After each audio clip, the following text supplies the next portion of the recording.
Hello everybody, and welcome to episode 11 of this series. For those who don't know, this video is part of a collection of videos, so make sure you check out the entire playlist by clicking the link in the top right corner. Otherwise, you may be a bit confused about what's going on. For those that are less confused, welcome back.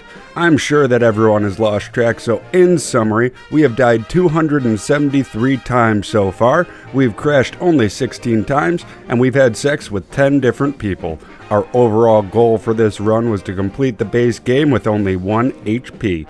Our goal for this stream was to find locations, and since we decided to 100% this DLC, we had to find all of the personalities as well. The rules for this run are, number 1, we could not wear any armor or clothing whatsoever because it adds DT. Number 2, we could not have any companions in our party unless the game forced us to continue. Number 3, we were not allowed to use VATS whatsoever. Number 4, we had to find every location in the base game if we could reach it. And number 5, we had to have sex with everyone that we possibly could. Now that the goals are set and the rules are clear, let's rock and roll.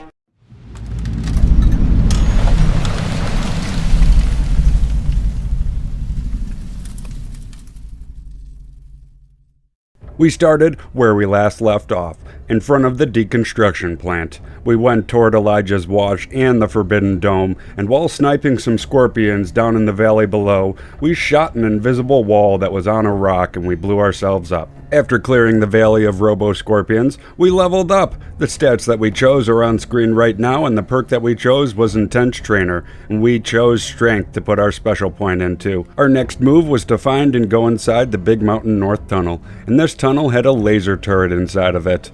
We tried using the anti-material rifle, but it shot us before we could get a second shot off and we died. So clearing that tunnel and looting everything inside, we then decided to clear the botanical garden. We were sniping at a spore plant when one of the spore carriers got us. We cleared that area and then went to find the meteorological station. The second that we walked in, we aggroed a Mr. Gutsy and they shot us with a plasma shot. After that, we attempted to hide and get out of caution, but this did not work. They actually found us and killed us. Then on our next attempt, we got one of them with a terrible shotty when it came too close to the doorway. We peeked outside to see where the other one was, and they got us with a plasma shot. On our final attempt, we rushed them with the terrible shotgun and took each and every one of them out. Now it was time to clear the roof. I knew that they spawned a whole bunch of Y-17 trauma override harnesses on top of the roof, and I knew that I didn't technically have to go up there, but I wanted a challenge.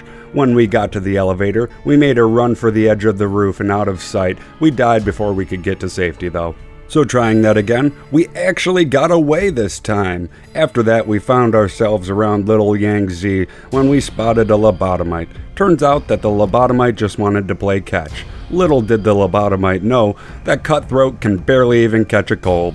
Spawning back in, we took out the lobotomite before it threw anything at us and went toward the west tunnel. We spent far too long trying to take out the sentry bots that were right by the entrance. We would shoot one of their combat inhibitors, run and hide. I didn't notice at the time, but when we would get down to about 2 sentry bots, they would respawn and we would have to do it all over again. We eventually got tired of this and snuck past them. We found that location as well as the construction site and then decided to go back to the sink to drop off some supplies. After that, we went back outside to finish exploring the Big Empty, and while wandering, we crashed! We loaded back in not too far from the spot that we first crashed. And we crashed again. So loading back in, once again, not too far from the spot that we crashed at, we crashed again.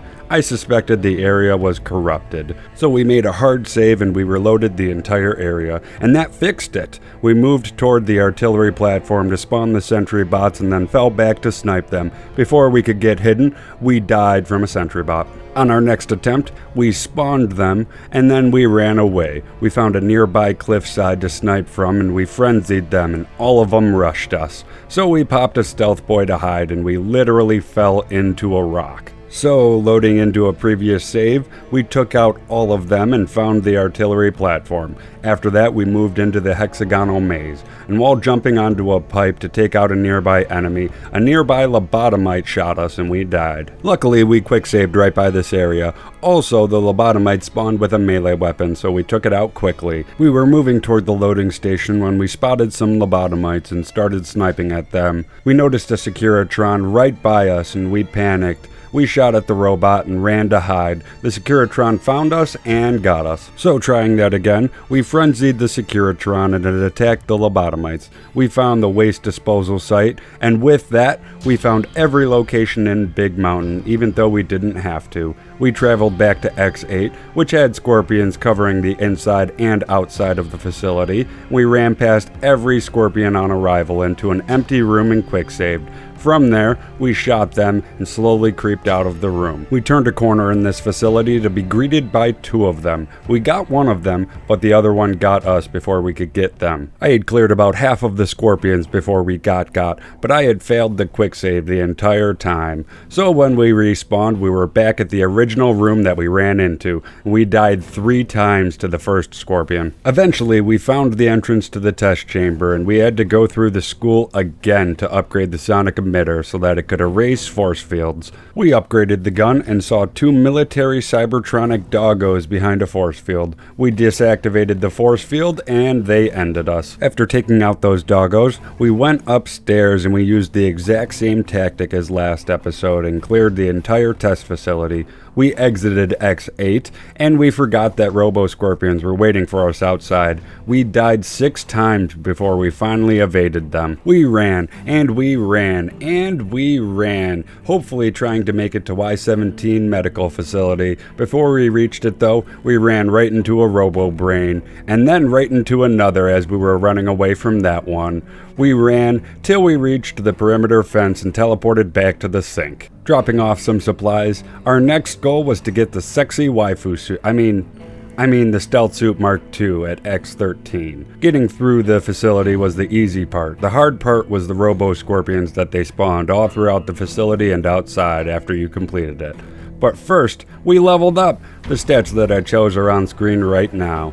We got out of the test area with no problem, but while clearing out the observation area, we had been killed from the grave. So respawning, we tried that again and we died almost immediately.